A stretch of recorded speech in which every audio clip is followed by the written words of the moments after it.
Hello and happy Sunday and welcome to the Book Rat. I wasn't entirely sure what I was going to do for today's video, but then I kind of thought about it and realized that every time I mention this specific book, everyone freaks out. So I thought I would talk a bit about it and share a little snippet of Shadowscale by Rachel Hartman. Before I get into it though, I just want to remind you guys that I am going to be part of the blog tour for Seraphina and Shadowscale, and I'm going to be interviewing Rachel. So if there is anything that you want me to ask her, things that you want to know about the world or her writing style or anything like that, leave them in the comments and I will do my best to work them into my little chat with her.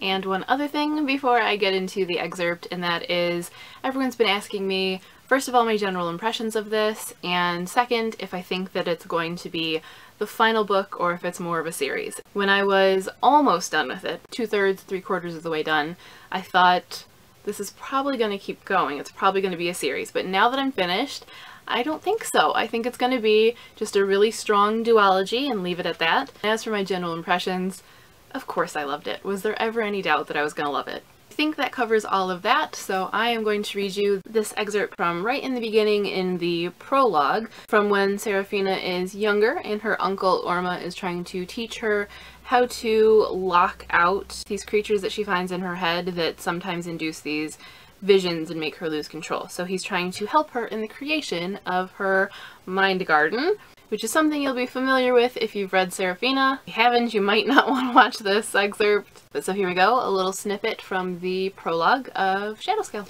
"It is only a matter of time before a vision fells you in the street and you are run over by a carriage," Orma said, leaning forward, elbows on his knees. "You don't have the luxury of time, unless you plan to stay in bed for the foreseeable future." I carefully set the mug on the floor, away from his books. "I don't like inviting them into my head all at once," I said. "Some of the beings I see are quite horrifying. It's awful that they invade my mind without asking, but you misunderstand the mechanism," said Orma mildly. "If these grotesques were invading your consciousness, our other meditation strategies would have kept them out. Your mind is responsible. It reaches out compulsively. The avatars you create will be a real permanent connection to these beings, so that your mind won't have to lunge out clumsily anymore. If you want to see them, you need only reach inward." I couldn't imagine wanting to visit any of these grotesques, ever. Suddenly it all seemed too much to bear. I'd started with my favorite, the friendliest one, and that had exhausted me. My eyes blurred again. I wiped the good one on my sleeve, ashamed to be leaking tears in front of my dragon uncle. He watched me, his head cocked like a bird's. "You are not helpless, Seraphina.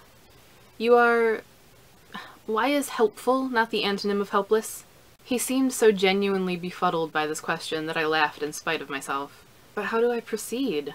I said. "Fruit bat was obvious. He's always climbing trees. That dread swamp slug can loll in mud, I suppose, and I'll put the wild man in a cave, but the rest?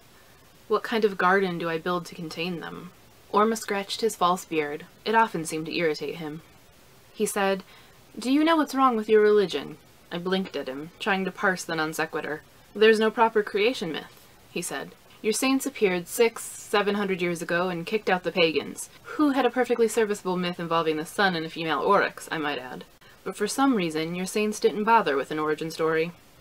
He cleaned his spectacles on the hem of his doublet. "Do you know the Porphyrian creation story?"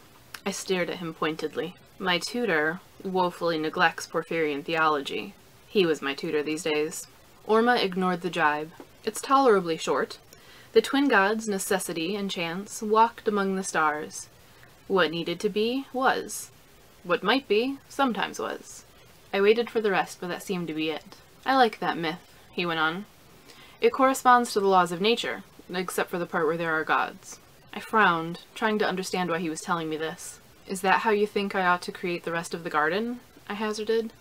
"Walk through my mind like a god?" "It's not blasphemy," he said, replacing his spectacles and peering owlishly at me. "It's a metaphor, like everything else you're building in your mind. It is permissible to be the god of your own metaphors."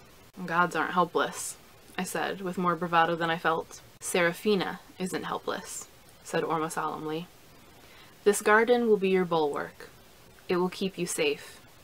"I wish I could believe that," I said, my voice frog-like again. "It would probably help if you did. The human brain's capacity for belief produces interesting neurochemical effects in the..." I ignored the lecture, adjusted my posture, and set my knees akimbo with my hands upon them. Closing my eyes, I made each breath successively deeper and slower. I descended into my other world. So there you go, that was a little excerpt from the prologue of Shadow Scale, the follow-up to Seraphina, both of which are excellent, and I would highly, highly recommend that you read them. Shadow Scale will be coming out in March, so you can get your hands on it then. And as I said, I will be part of the blog tour for it, so I will be having my review and a giveaway and an interview with Rachel on the blog in early March. Remember to leave some questions for Rachel in the comments so that I can work them into my interview. And that is all for this video. I will see you guys again on Wednesday for what I think is going to be a pretty fun seasonal-ish video, but first I have to record it and edit it, and I think it's going to be a process, so hopefully that will be up Wednesday, and I hope you guys will stop back by to check it out. But that is all for now. As always, of course, thanks for watching, and happy reading!